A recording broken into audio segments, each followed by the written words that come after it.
तो दोस्तों एक बार फिर से आप सभी का स्वागत है इलेक्ट्रॉनिक स्टडी यूट्यूब चैनल पर। आप सभी को नमस्कार। ये है आपका 10 का दम वीडियो संख्या 2 लेक्चर नंबर 2। ऐसे में अगर मैं बात करूं यहाँ पर एमसीक्यूज़ की क्लास का जो नंबर 2 है, कुछ भी आप कह सकते हैं।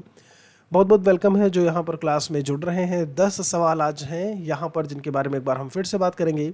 अगर मैं यहाँ पर बात करूँ आज के सब्जेक्ट को लेकर के, तो स्टैटिक जीके करंट अफेयर्स से क्वेश्चंस जो है वो मैं आज आपसे पूछूंगा। यहाँ पर टेलीग्राम चैनल हमारा इलेक्ट्रॉनिक स्टडी, आप उससे भी जुड़ सकते हैं। इन सभी की पीडीएफ फाइल्स आपको वहाँ पर मैं प्रोवाइड कराऊंगा। आप फेसबुक और इंस्टाग्राम पेज हमारा जो है इलेक्ट्रॉनिक स्टडी के नाम से, आप वहाँ से भी जुड़ सकते हैं। तो चलिए चलते हैं सवालों पर बिना किसी देरी के। दोस्तों सबसे पहले आप यहाँ पर बहुत अच्छी तरीके से देख पा रहे होंगे, आपसे इन्होंने कहा है, ये कहते हैं कि औपनिवेशिक शासन के दौरान राष्ट्रीय आय का आकलन करने वाले प्रथम भारतीय कौन थे। एक बहुत ही सिंपल सा क्वेश्चन आपसे इन्होंने पूछा है कि अगर मैं बात करूं औपनिवेशिक शासन मतलब समझते हैं आप कॉलोनियल, जो भी एक एडमिनिस्ट्रेशन, एक जो सिस्टम चल रहा था, जो अंग्रेज़ थे वो यहाँ पर कॉलोनीज़ बना करके रहते थे, इसीलिए से कॉलोनियल सिस्टम करके या औपनिवेशिक व्यवस्था करके हम बोल देते हैं भारत में। उस समय जब हम नेशनल इनकम की बात करते हैं, राष्ट्रीय आय यानी नेशनल इनकम की, तो सबसे पहले जो है इसका आकलन किसके द्वारा किया गया था, ये सवाल आपसे इन्होंने पूछा है। बाल गंगाधर तिलक, महात्मा गांधी, लाला लाजपत राय और दादा भाई नौरोजी। मैं आपको बता दूं ये जो चित्र है, अगर आप इन्हें पहचान पा रहे हैं तो यहाँ पर ये जो चित्र है वो दादा भाई नौरोजी जी का है। और ऐसे में आपका करेक्ट आंसर भी डी आएगा। मैं आपको बता दूं वो समय था 1868 का, वो समय था आपका 1868 का। ऐसे में जब भारत की राष्ट्रीय आय नामक हम पुस्तक को लेकर के बात करते हैं तो बहुत अच्छे से ध्यान दीजिएगा। उस समय इन्होंने जो राष्ट्रीय आय का आकलन किया था भारत के, वो लगभग 340 करोड़ रुपए, कितना 340 करोड़ रुपए जो है इन्होंने आंकी थी। ऐसे में पूरे भारत की राष्ट्रीय आय को लेकर के जब हम बात करते हैं, ठीक है। तो आपका जो करेक्ट दोस्त यहाँ से आंसर आएगा वो डी आएगा। उम्मीद करते हैं आपने भी यही आंसर किया होगा। एक और क्वेश्चन की तरफ चलते हैं और यहाँ पर ये आपसे कहते हैं कि इंडिया डिवाइडेड, दूसरा क्वेश्चन आपसे क्या पूछा है कि इंडिया डिवाइडेड जो है वो बुक किसकी है। आपसे ये कह रहे हैं महात्मा गांधी, अरविंद घोष, डॉक्टर राजेंद्र प्रसाद या फिर इनमें से कोई नहीं। तो इंडिया डिवाइडेड पुस्तक के बारे में आपसे पूछा है। चित्र में जो इस समय आप देख पा रहे हो, ये इंडिया डिवाइडेड का एक जो फ्रंट पेज है वही आपको इस समय देखने को यहाँ पर मिल रहा है। आपको मैं बता दूँ, जब हम बात करते हैं भारतीय संविधान सभा को लेकर के, यानी कि कॉन्स्टिट्यूएंट असेंबली को लेकर के, उसके एक स्थायी अध्यक्ष थे, परमानेंट प्रेसिडेंट, जिनका नाम था डॉक्टर राजेंद्र प्रसाद जी। तो ऐसे में जो डॉक्टर राजेंद्र प्रसाद जी थे, 11 दिसंबर को लेकर के ऐसे में बात की जाए, देखिए अलग अलग है। 1946 में, 1946 में ये स्थायी अध्यक्ष या परमानेंट प्रेसिडेंट बनाए गए कॉन्स्टिट्यूएंट असेंबली या फिर संविधान सभा के। और ये जो बुक है वो राजेंद्र प्रसाद जी की ही है। तो यहाँ से जो आपका करेक्ट आंसर आएगा वो सी आएगा। एक और सवाल पर चलते हैं। थर्ड क्वेश्चन में आपसे क्या पूछा है इन्होंने, ये कहते हैं, एक मिनट रुकिएगा जरा, मैं जूम आउट कर दूं। ठीक है, अभी आपको दिख रहा होगा यहाँ पे। ये कहते हैं कि विश्व में सबसे पहले औद्योगिक क्रांति कहाँ हुई थी। जब हम बात करते हैं इंडस्ट्रियल रिवॉल्यूशन को लेकर के, आपको मैं बता दूं इंडस्ट्रियल रिवॉल्यूशन का जो दौर रहा है, यहाँ पर ऑप्शंस में अमेरिका है, भारत है, रूस है, इंग्लैंड है। आप सभी लोग आंसर अपना बहुत अच्छी तरीके से दे रहे हैं, वेरी गुड। यहाँ पर अगर मैं बात करूँ इंडस्ट्रियल रिवॉल्यूशन को लेकर के, इस समय आप चित्र में एक जगह भी देख पा रहे होंगे इंग्लैंड की। अगर मैं यहाँ पर बात करूँ 1760, ये जो ड्यूरेशन था दोस्त वो 1760 से लेकर के 1840 के ड्यूरेशन का समय था। ये एडी मतलब एंडो नॉबिनी करके है आपका, मैं ईस्वी की बात कर रहा हूँ। इस ड्यूरेशन में पूरे यूरोप को लेकर के बात की जाए, आपका पूरा यूरोप प्लस इसमें यूएसए भी शामिल था। तो यहाँ पर क्या हुआ कि प्रोडक्टिविटी को बढ़ाने के लिए नए नए तरीके से नए नए टेक्निक्स को यूज़ किया जाने लगा। इंडस्ट्रियल रिवॉल्यूशन इसी को हम कह देते हैं। तो ये जो ड्यूरेशन था 1760 से लेकर के 1840 के बीच में, चूँकि यूरोप मुख्यतः ये जो है इंग्लैंड से ही शुरू हुआ आपका, तो आपका जो करेक्ट आंसर यहाँ से देखने को मिलेगा वो डी आएगा। चलते हैं एक और सवाल की तरफ। चौथे सवाल में क्या पूछा है आपसे, ये कहते हैं कि भारत में डाक और तार विभाग की स्थापना किसके काल में हुई थी। जब हम डाक और तार विभाग के बारे में बात करते हैं, स्थापना कहाँ से देखने को मिलती है, किसके समय में। Lord Ripon, Lord Wellesley, Lord Dufferin या फिर लॉर्ड डलहौजी। इस चित्र में आप अगर पहचानते हो तो आपका उत्तर इसी चित्र में है। आप व्हाट्सएप ग्रुप से भी जुड़ सकते हैं 8081743734। आप इलेक्ट्रॉनिक स्टडी टेलीग्राम चैनल पर रहेंगे तो वीडियोज़ आपको मिलती रहेंगी। यहाँ पर अगर मैं बात करूँ, डेली शाम को 7 बजे हम आते हैं यहाँ पर आपके साथ में लॉर्ड डलहौजी। जी हाँ, जब हम डाक और तार विभाग को लेकर के बात करते हैं 1853-54 की बात है। जब हम लॉर्ड डलहौजी के कार्यकाल को लेकर के बात करते हैं तो 1848 से लेकर के 1856 तक ये भारत के गवर्नर जनरल के रूप में जाने जाते हैं। ठीक है, मतलब अगर आपसे कोई पूछता है गवर्नर जनरल कब से कब तक थे, 48 से लेकर के 56 तक में। और लॉर्ड डलहौजी के ही टाइम पे ये डाक और तार विभाग की जो है स्थापना, या इस विभाग की स्थापना जो है वो देखने को मिलती है। 5वें सवाल पर चलते हैं। आपसे ये कहते हैं जीडीपी का फुल फॉर्म क्या है। 5th क्वेश्चन में जीडीपी का फुल फॉर्म क्या है। ग्रॉस डोमेस्टिक प्रोडक्ट बोला है, माफ़ी चाहेंगे, जनरल डोमेस्टिक प्रोडक्ट है, ग्रॉस डोमेस्टिक प्रोडक्ट यहाँ पर लिखा है, ये प्लान लिखा हुआ है यहाँ पे। और एक आपका दिया है कि जनरल डिफेंस प्रोडक्ट। जी हाँ, बताइएगा भाई कमेंट सेक्शन में।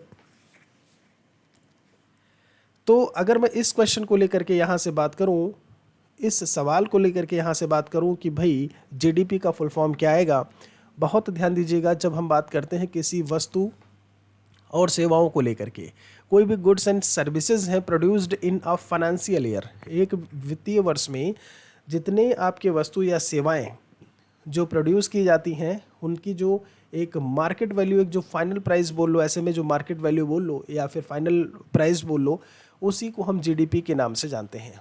ग्रॉस मतलब होता है सकल, डोमेस्टिक मतलब उस जो एक डोमेस्टिक रीजन है इंडिया का, वहाँ पे प्रोडक्ट मतलब जो एक प्रोडक्ट तैयार हो रहा है। ठीक है, तो यहाँ पर जो फुल फॉर्म आएगा वो आएगा ग्रॉस डोमेस्टिक प्रोडक्ट। उम्मीद करते हैं कि आपने भी यहाँ पर सी पर ही आंसर किया होगा, काफ़ी बच्चे सही किए हैं यहाँ पे, वेरी गुड। चलते हैं अगले क्वेश्चन की तरफ। आपसे पूछा है क्वेश्चन नंबर 6 में क्या कहते हैं कि भारत की अर्थव्यवस्था यानी कि इंडियन इकोनॉमी आपकी कैसी है। पब्लिक है, प्राइवेट है, मिक्स्ड प्रकार की इकोनॉमी है इंडिया में, या फिर इनमें से कोई नहीं। तो आप सभी लोग बहुत अच्छे से जानते हो कि यहाँ पर गवर्नमेंट ऑफ इंडिया का इंडियन रेलवे भी काम कर रहा है आपका, अगर मैं बात करूँ।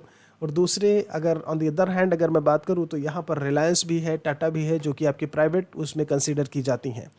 तो जो भारत की अर्थव्यवस्था है, जो इंडियन इकोनॉमी है, वो मिश्रित प्रकार की अर्थव्यवस्था होती है। कौन सी? जो भारत में अर्थव्यवस्था देखने को दोस्त मिलती है वो मिश्रित अर्थव्यवस्था है, यानी आपका जो करेक्ट आंसर आएगा यहाँ से वो सी आएगा। आप लास्ट में कमेंट सेक्शन में ज़रूर बताइएगा कि आउट ऑफ 10 आप कितना कुछ सही करते हो। ठीक है जी, आगे चलते हैं। एक 7वां सवाल आपसे कहा है, ध्यान दीजिएगा। ये कहते हैं कि दक्षिण एशिया के किस देश ने सकल राष्ट्रीय प्रसन्नता, यानी कि मैं यहाँ पर ग्रॉस नेशनल हैप्पीनेस की बात कर रहा हूँ, को अपने नागरिकों के कुशलक्षेम को सूचकांक के रूप में माना है। जैसे हम जब भारत की बात करते हैं, मेरी बात ध्यान से सुनिएगा, यहाँ पर अभी आपको अच्छे से दिख रहा होगा। जब हम भारत की बात करते हैं तो इसमें क्या होता है कि यहाँ पर जीडीपी, जीएनपी, आपका नेशनल इनकम क्या है, पर कैपिटा इनकम क्या है, प्रति व्यक्ति आय, उनके बेसिस पर हम ये डिसाइड करते हैं कि यहाँ पर कितना कुछ प्रॉस्पेरिटी है, संपन्नता है, लोग कितने जो है खुश हैं, या जो भी चीज़ें हैं भाई, या उनकी आय कितनी है। लेकिन जब हम बात करते हैं एक ऐसे देश की वहाँ पर लोग कितने प्रसन्न हैं, लोग कितने हैप्पी हैं, उसके बेसिस पर वहाँ के कुशलक्षेम या वहाँ की जो ग्रोथ है उसको मापा जाता है। तो वो देश है, आप इस चित्र में भी बहुत ही सुंदर सा चित्र आप देख पा रहे होंगे, उस देश का नाम है भूटान। बिल्कुल सही, काफ़ी बच्चों ने इस पर सही किया। यहाँ से जो करेक्ट आंसर आएगा आपका वो सी आएगा। वो ग्लोबल, वो आपका ग्रॉस नेशनल हैप्पीनेस पर काम करता है भूटान। ठीक है, आगे चलते हैं एक और सवाल की तरफ। आपसे इन्होंने कहा है तिनकठिया प्रथा किसकी खेती से रिलेट करती है। जब हम तिनकठिया प्रथा को लेकर के बात करते हैं, क्या चाय की खेती से है, गन्ना, जूट या नील की खेती से। आप अपने स्क्रीन पर देख पा रहे होंगे एक चित्र बना हुआ है। ऐसे में तो समझ लो कि मैंने आपको नकल करवा दी, ऐसे में अब तो गलतियां नहीं होनी चाहिए। तो अगर मैं बात करूं तिनकठिया प्रथा को लेकर के, तो यहाँ पर है क्या, ये तिनकठिया प्रथा जो है वो चंपारण बिहार से शुरू हुई थी। ये नील की खेती से सबसे पहली चीज़, आंसर आपका डी आएगा, लिखा भी हुआ है क्यों हुआ, नील विद्रोह ऐसे करके। आपको मैं बता दूं चंपारण बिहार से ये शुरू हुआ। तो किसानों को होता क्या था कि अपने अंग्रेज बागान मालिकों के जो वो कहते थे, जो बागान के मालिक अंग्रेज़ थे, उन्हीं के हिसाब से अपने ज़मीन के 3/20 भाग पर नील की खेती करना अनिवार्य होता था। 3/20 ये जो आपका एक फ्रैक्शन है, इसे आप बहुत अच्छे से याद रखिएगा कि 3/20 भाग पर अपनी जो भी खेत होते थे उस पर नील की खेती करना उन्होंने अनिवार्य कर रखा था। और ऐसे में वहाँ पर विद्रोह देखने को मिला।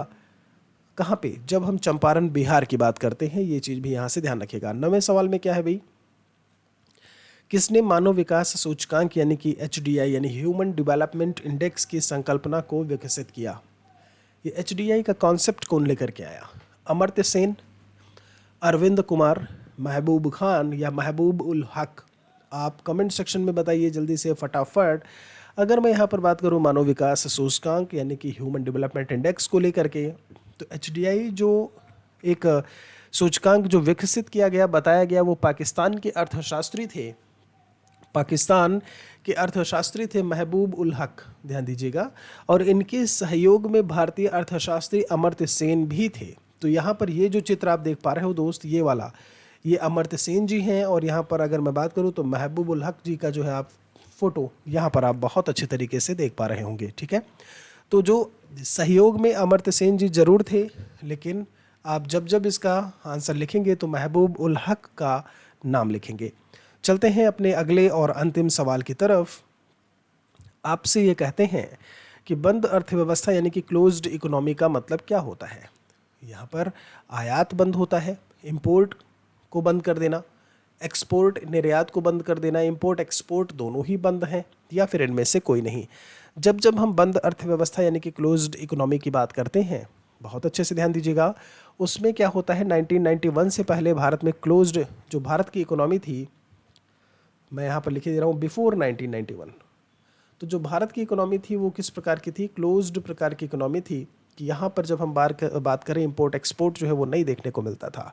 लेकिन जब हम बात करते हैं भारत में उदारीकरण, भूमंडलीकरण, लिबरलाइजेशन करके आप बोल देते हो, ग्लोबलाइजेशन बोल देते हो आप, तो ये जो दौर या भारत का उदारीकरण, भूमंडलीकरण जो देखने को मिला वो 1991 से देखने को मिला एंड आफ्टर, आप समझ रहे हैं।